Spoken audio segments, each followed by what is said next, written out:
During Canada's French-language leaders' debate, Bloc Québécois leader Yves-François Blanchet accused Liberal leader Mark Carney of delivering conflicting messages in English and French regarding pipeline policy and Quebec's autonomy.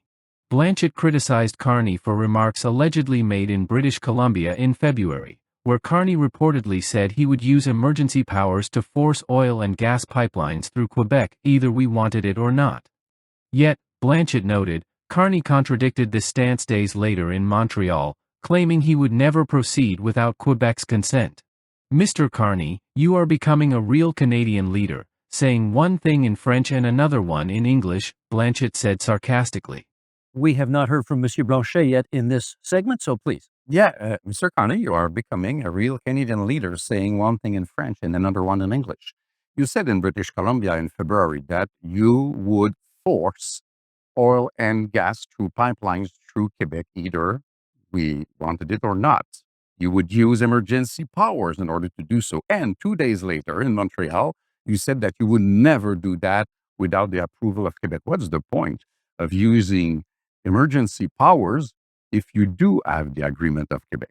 However, I do agree with you. It's important to be very strong in front of Mr. Trump. However, I would keep the dollar for dollar policy. Don't be weak in front of Mr. Trump. And those counter tariffs have to be targeted. You have put out already $2 billion for Ontario auto industry, car industry, and the lumberwood industry in Quebec has already paid to the United States $2 billion, and you have not raised one finger in order to help us. Let's get from Mr. Beyond energy, Blanchet pushed for stronger trade policies, urging Carney to maintain a dollar-for-dollar approach to U.S. tariffs under President Trump. He also condemned federal favoritism, contrasting the $2 billion Ottawa provided Ontario's auto industry with the lack of aid to Quebec's lumber sector, which has paid an equivalent sum in U.S. tariffs.